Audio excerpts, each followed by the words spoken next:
Merhabalar, hepiniz örgü anneme hoş geldiniz. Bugün sizler için yapılışı yine kolay olan örneklerden birini seçtim. Bu örneği bebek, çocuk, yetişkin, kadın ve erkek örgülerinizde rahatlıkla kullanabilirsiniz. Örneğe hep beraber yakından bakalım.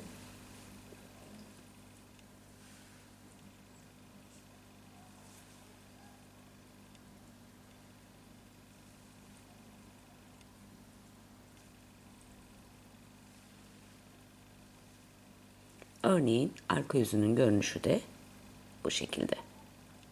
Örnek 2 ilmek ve katlarından oluşuyor. Ben sizlere anlatım yaparken 10 ilmek artı 2 de kenar ilmeği ekleyerek toplamda 12 ilmek üzerinden anlatım yapacağım.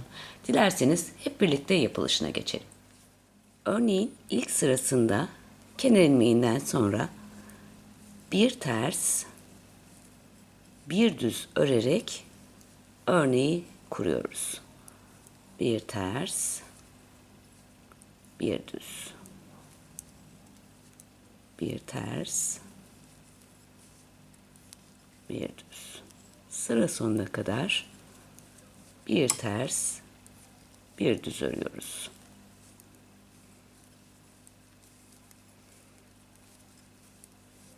Ve kenar ilmeği. Arka yüzde ve ikinci sırada ilmekleri gördüğüm gibi örüyorum. Kenar ilmeğinden sonra bir ters, bir düz. Yine sıra sonuna kadar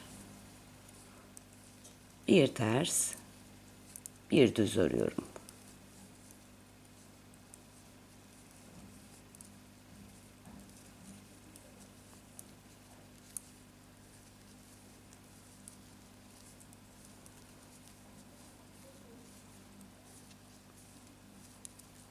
Ve kenar ilmeği.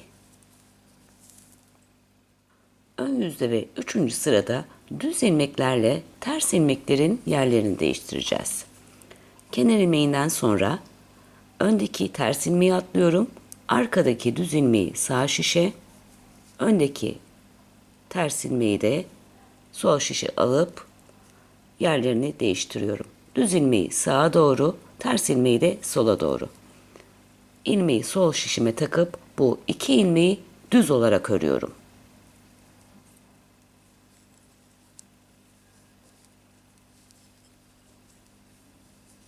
Tekrar ters ilmeği atlıyorum. Düz ilmeği sağa doğru, ters ilmeği de sola doğru yer değiştirip ikisini de düz olarak örüyorum. Sıra sonuna kadar bu işlemi tekrar ediyoruz.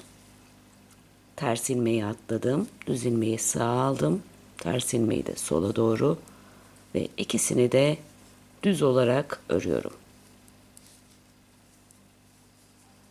Aynı şekilde ters ilmeği atladım, düz ilmeği sağa, ters ilmeği de sola alıp ikisini de düz olarak örüyorum. Sonda kalan bir ters ve bir düz. Aynı işlemi iki ilmeğe de yapıyorum. Düz olarak örüyorum. Ve kenar ilmeği. Arka yüzde ve dördüncü sırada bütün ilmekleri ters olarak örüyorum.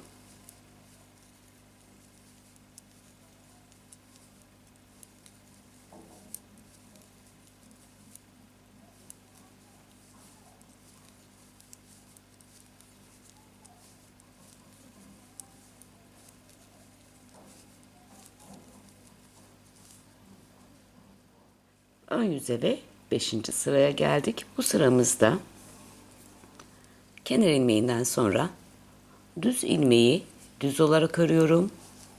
Yanındaki ilmeği ters olarak. Yani bir düz, bir ters örerek sırayı tamamlayacağız.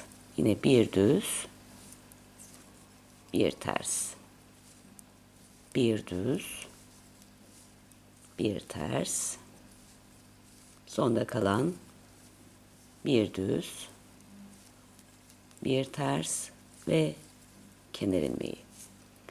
Arka yüze geldiğimizde kenar ilmeğinden sonra ilmekleri yine gördüğüm gibi öreceğim.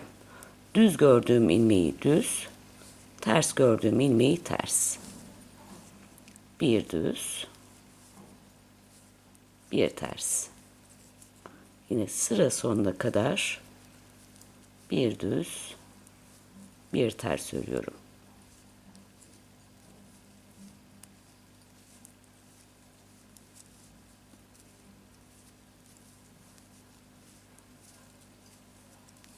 Ve kenar ilmeği.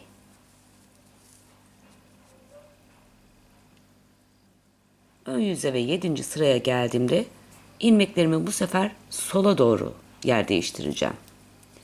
Kenar ilmeğinden sonra bir düz ilmeği sola, ters ilmeği de sağa doğru yer değiştiriyorum. Öndeki düz ilmeği atlıyorum. Arka taraftan ters ilmeği sağ şişe alıyorum. Düz ilmeği de sol şişe alıp sola doğru yer değiştiriyorum. Ve yine bu iki ilmeği düz olarak örüyorum.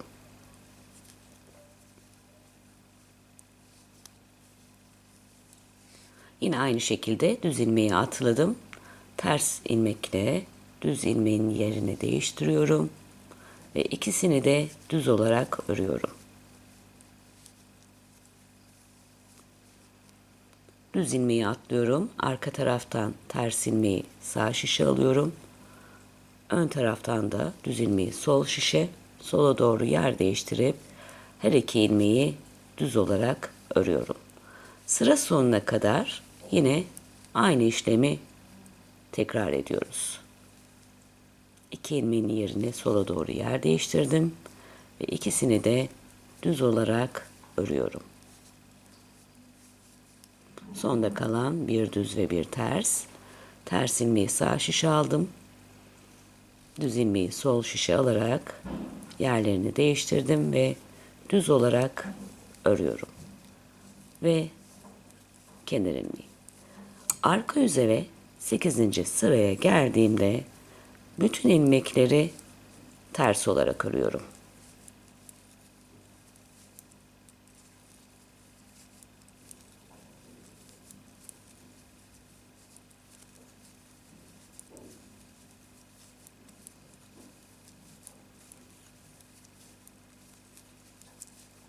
Ve kenar ilmeği. Arka yüzü ters olarak ördük ve toplamda 8 sıra örerek bitirmiş olduk. 8. sıradan sonra yine en başa dönüp aynı şekilde örneği kuruyoruz. Bugünlük videomuz bu kadar. Bir dahaki videomuzda görüşmek üzere. Şimdilik hoşça kalın.